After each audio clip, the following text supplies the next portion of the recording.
Avec un exercice sur les encadrements. Nous sommes tous dans les racines carrées. Donc nous avons consacré toute cette vidéo pour les racines carrées. Voilà un autre exercice que nous avons. Exercice 4.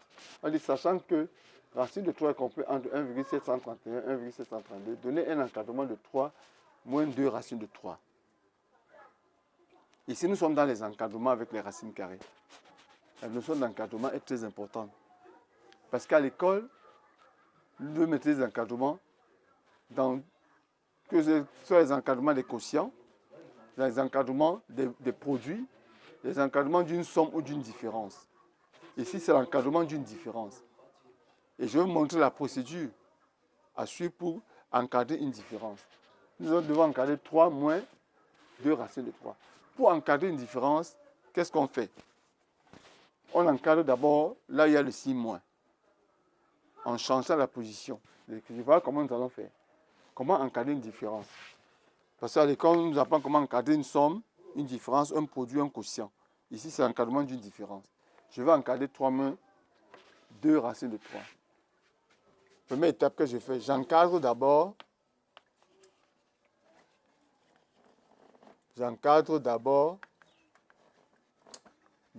moins 2 racines de 3. Pour cela, qu'est-ce que je fais? Je prends racine de 3, je mets son encadrement, je mets 1,731, 1,732. Voilà la racine de 3. Quand je multiplie par moins 2, je change la position de l'écriture. Donc, quand je vais multiplier par moins 2 ici, celui-ci va passer de ce côté. Par moins 2 ici, celui-ci passe de ce côté. Donc, qu'est-ce que j'aurai donc? J'aurai donc ici moins 2 racines de 3. Ici, à gauche, j'aurai plutôt, voyez, la flèche. C'est celui-ci qui vient ici. Le voici. C'est lui qui vient ici. J'aurai moins 2 fois 1,732. Ici, j'aurai moins 2 fois 1,731. Pourquoi? Parce que c'est un nombre négatif. Parce que beaucoup de vous allez me demander pourquoi on change de position. Parce que chaque fois que tu multiplies les membres de l'encadrement par un nombre négatif, les deux bornes dans la borne de gauche et de droite doivent changer de position. Donc retenez-le. Chaque fois que tu multiplies les membres d'un encadrement par un nombre négatif, les deux bornes de gauche et de droite changent de position. C'est pourquoi celui-ci est venu de ce côté et celui-ci est venu de ce côté. Donc ça va me donner quoi? Ça me donne ici moins 3,464. Il faut moins 2 racine de 3. Ici, ça me donne moins 3,462. Après avoir donc multiplié par moins, maintenant j'ajoute plus 3. Donc partout, j'ajoute maintenant plus 3. Comme c'est le plus, je ne change aucune position. Plus 3 comme ça, je ne change aucune position. Donc ici, ça me donne quoi? Moins 0,464. Je dis que 3 plus 3 moins 2 racines de 3, c'est encore 3 moins 2 racines de 3. Ici, ça fait moins 0,462. Qu'est-ce qui montre que vous avez trouvé dans l'encadrement? Parce que parmi les nombres négatifs, on sait que celui qui a la plus grande valeur, quand la plus grande distance à 0, plus grande valeur, est toujours le plus petit. Vous voyez que ici c'est moins 0,464. Ici c'est moins 0,462. Vous voyez que la réponse est juste. Parce que celui-ci a la plus grande distance à 0. Comme il est négatif, sera le plus petit par rapport à celui-ci. C'est ça qui montre que j'ai trouvé dans mon encadrement. Donc qu'est-ce qu'on retient dans l'encadrement d'une différence? Quand je veux encadrer une différence, j'encadre d'abord le signe moins en changeant la position des deux bornes, la borne de gauche et de droite, les deux champs de position. La borne de droite vient à gauche et celle de gauche va à droite. Après, j'additionne ce qui vient sans changer de position. Et ça me donne la réponse. Voilà comment on encadre une différence. Donc, j'ai voulu un peu attirer votre attention sur l'encadrement d'une différence. Nous allons passer à l'exercice 5. Nous sommes toujours dans les racines carrées. Regardez bien l'exercice 5. Maintenant, les racines carrées avec les puissances. Donc, on a mélangé les racines carrées avec les puissances. Et on nous demande de calculer 1 de D égale à racine carrée de 6,4 fois 10 moins 5 sur racine carrée de 3 fois 10 exposant 4 fois 27 fois 10 moins 6. Avant de calculer, je commence d'abord à décomposer tous ceux qui sont les nombres décimaux. Je les mets sous forme de puissance de 10. Ça veut dire quoi? Ici, j'écris D égale à racine carrée de 64 fois 10 moins 1. Parce que j'ai un chiffre après la virgule, donc c'est 64 fois 10 moins 1 fois 10 moins 5. Je multiplie les deux nombres 3 fois 27, ça va faire 81.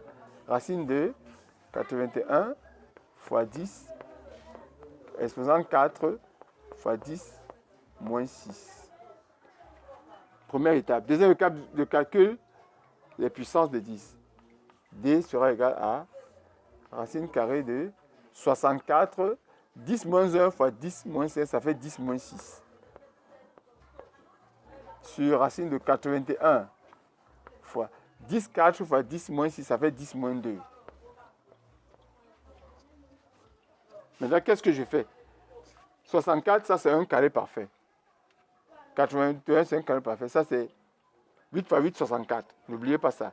Et c'est 9 fois 9, 97, c'est un carré parfait. Donc ils vont sortir de la racine sous forme de nombre. Ça c'est 8 fois 8, ça va sortir sous forme de 8. Ça sous forme de 9. Maintenant, les puissances avec les racines carrées, comment on fait? Lorsque tu as une puissance avec les racines carrées, si la puissance est une puissance paire, on va la diviser par 2 avant de la mettre hors de la racine. Si c'est on divise par 2 avant de la mettre hors de la racine. Donc, mon nombre D va devenir quoi? D égale. Je commence par le numérateur. Carré parfait, ça c'est 8 fois 8, 64. Donc, je mets 8 hors de la racine. Ça, c'est un carré parfait. Les puissances de 10 paires, je divise par 2, je mets hors de la racine. Donc, je vais dire fois 10 exposant moins 3. J'ai divisé par 2. Carré parfait, ça c'est 9 fois 9, 81. Donc, ça, hors de la racine, ça devient 9. Fois puissance paire divisé par 2, ça devient 10 moins 1. 10 moins 1. Là, je calcule. La puissance qui va monter, ça va faire donc 8 fois la puissance. Les puissances qui sont au dénominateur montent en changeant de signe. Fois 10 moins 3 fois 10 exposant 1 sur 9. Je calcule les deux. 10 moins 3 fois 10, 1, ça fait 10 moins 2. Donc, ça fait 8 neuvième fois 10 moins 2. Voilà ma réponse. Regardez bien comment on a procédé. Chaque fois que tu as une puissance paire sous la racine carrée, avant de la sortir, tu la divises par 2 et tu la mets hors. C'est pourquoi j'ai mis en rouge ici pour que vous voyez que j'ai divisé par 2 avant de la mettre hors ici. Donc tu divises par 2, tu mets hors. Tu divises ça par 2, tu mets hors. Après la puissance, avec les puissances de 10, toutes les puissances de dénominateur montent en changeant de signe. Et après tu calcules les deux puissances de 10, ça fait 8 neuvième fois 10 moins 2. Voilà comment j'ai calculé. Donc, les notions de puissance de racine carrée doivent être maîtrisées dans les classes de 3e. Comment sortir une puissance de 10 sous la racine, hors de la racine? Si elle est paire, tu la divises par 2. Si elle est impaire, tu la décomposes. Je prends un exemple tout simple. Je veux faire la racine de 10 exposant 7. Je fais ça pour que vous compreniez. Quand la puissance est impaire, qu'est-ce que je fais? Je la décompose en la puissance paire la plus pour 10, 6 fois 10 exposant 1. Comme ça. Voilà comment je fais. Et la puissance paire là va sortir. Divisé par 2. Ça fait 10 exposant 3. Et celui qui reste sur racine, racine de 10. Donc lorsqu'elle est impaire, je la décompose à 7 sera décomposé en 6 et 1. 9 sera décomposé en 8 et 1. 3 sera décomposé en 2 et 1. 5 sera décomposé en 4 et 1. Et la puissance paire, tu la divises par 2 et tu la mets hors de la racine. Et cette puissance 1 va rester sur la racine carrée. Donc nous avons à bien suivre ces explications, à vous exercer davantage. Parce que tout ce qui concerne la racine carrée a été traité dans cet exercice.